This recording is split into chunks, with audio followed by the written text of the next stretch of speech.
¿Qué se esconde en el silencio de una mansión? Un millonario creía que lo sabía todo sobre su hija, una niña que apenas hablaba desde la muerte de su madre. Pero un día la vio en el jardín, hablando a solas con la empleada. Lo que estaban haciendo, la forma en que se comunicaban, ocultaba un secreto que nadie, y mucho menos él, podría haber imaginado jamás. ¿Qué crees que descubrió? Deja tu teoría en los comentarios ahora mismo, antes de seguir viendo. Y si te gustan las historias emotivas que te llegan al corazón y te cambian la perspectiva, dale like a este video y suscríbete al canal, porque lo que estás a punto de ver es increíble. Comenzamos. Ricardo Alarcón era un hombre forjado en la lógica implacable de los números y las adquisiciones estratégicas. Su imperio, un conglomerado de empresas tecnológicas, se extendía por 3 continentes, un monumento a su ambición y a su incansable ética de trabajo. Sin embargo, su casa, una mansión de cristal y mármol enclavada en las colinas, se había convertido en un monumento a un tipo de silencio muy diferente: el silencio del duelo. Desde que su esposa, Inés, había fallecido 2 años atrás, el eco de la risa se había desvanecido, reemplazado por el murmullo respetuoso del personal y los pasos solitarios de su hija de 8 años, Sofía.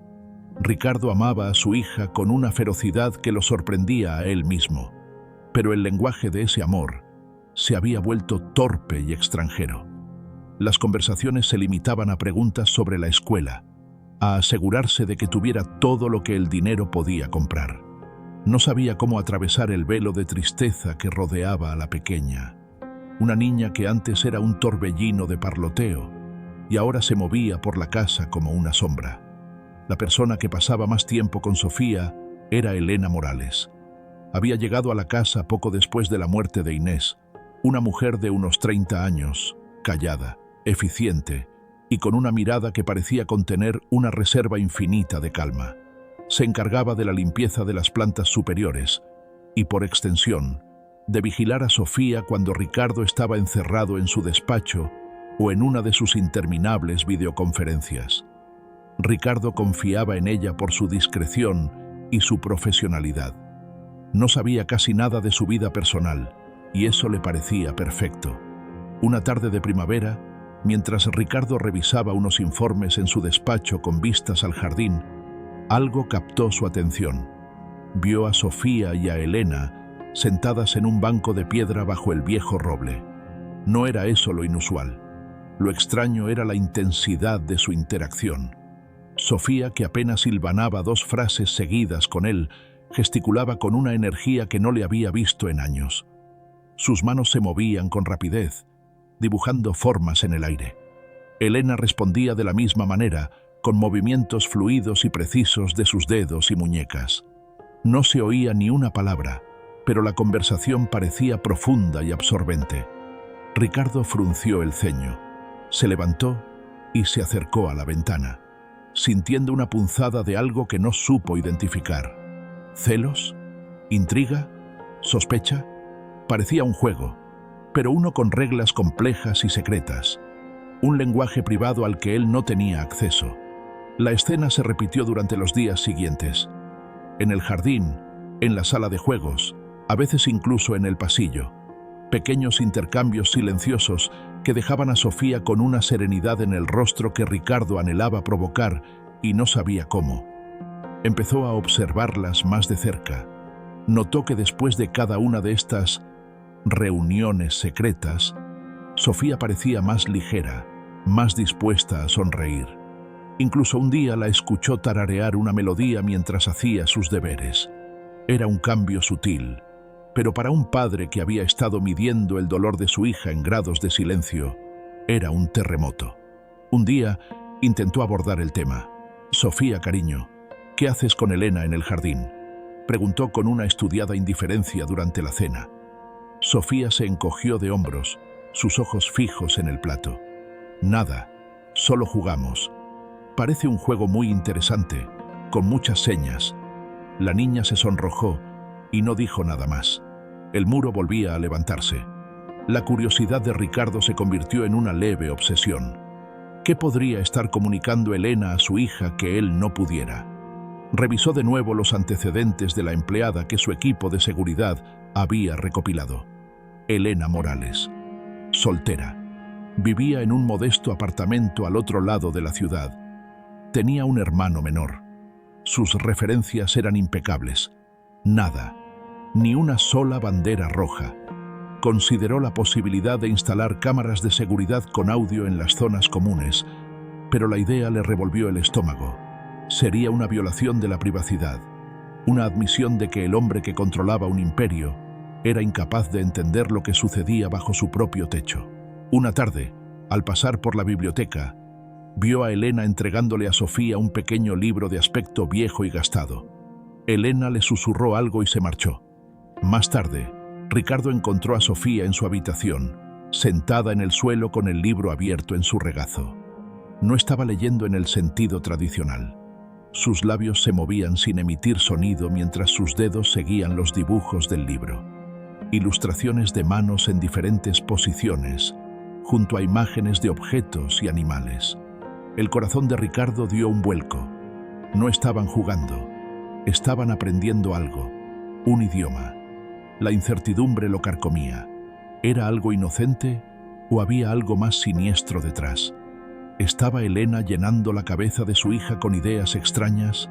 ¿La estaba alejando de él? Esa noche no pudo dormir. La imagen de las manos de su hija moviéndose con una fluidez que sus palabras habían perdido lo perseguía. Dale like, suscríbete y comparte. Decidió que no podía seguir en la oscuridad. Tenía que enfrentarse a Elena, pero no con la furia de un empleador desconfiado, sino con la desesperación de un padre perdido. La esperó hasta tarde, cuando todos los demás empleados se habían retirado. La encontró en la cocina, limpiando la encimera con la meticulosidad de siempre. «Elena», dijo, su voz más suave de lo que pretendía. Ella se sobresaltó, volviéndose hacia él con los ojos muy abiertos. «Señor Alarcón, ¿necesita algo?» Ricardo respiró hondo. «Necesito saber qué está pasando. Contigo y Sofía. El lenguaje de las manos. El libro. Necesito que me lo expliques». Elena se quedó paralizada por un momento. Se secó las manos en el delantal, un gesto nervioso que contrastaba con su habitual compostura. Sus ojos se llenaron de una emoción que Ricardo no pudo descifrar. «Señor, yo no quería pasar por encima de su autoridad. Es solo que...» dudó, buscando las palabras. «Mi hermano menor, David, es sordo de nacimiento. Crecí aprendiendo el lenguaje de signos para poder hablar con él. Es mi primer idioma, en muchos sentidos, el idioma de mi corazón». Ricardo la escuchaba en silencio, sin entender todavía la conexión. «Cuando llegué aquí», continuó Elena, su voz apenas un susurro, «vi a Sofía, vi su dolor. Era un silencio tan grande, señor. Parecía que las palabras se le habían quedado atascadas, que eran demasiado pequeñas para contener todo lo que sentía por la pérdida de su madre. A veces, cuando el dolor es tan grande, la voz no funciona». Miró a Ricardo directamente a los ojos. Un día, en el jardín, ella estaba llorando en silencio. No dije nada. Simplemente me senté a su lado y, con mis manos, le signé la palabra triste.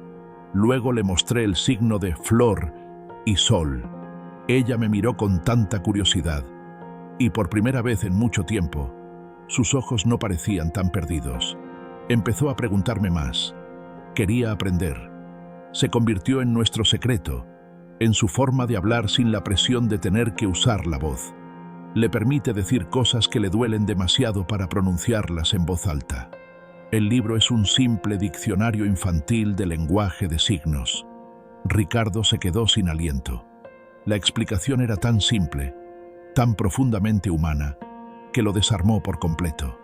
Sintió una oleada de vergüenza por su desconfianza, pero fue rápidamente superada por una inmensa gratitud que le oprimió el pecho.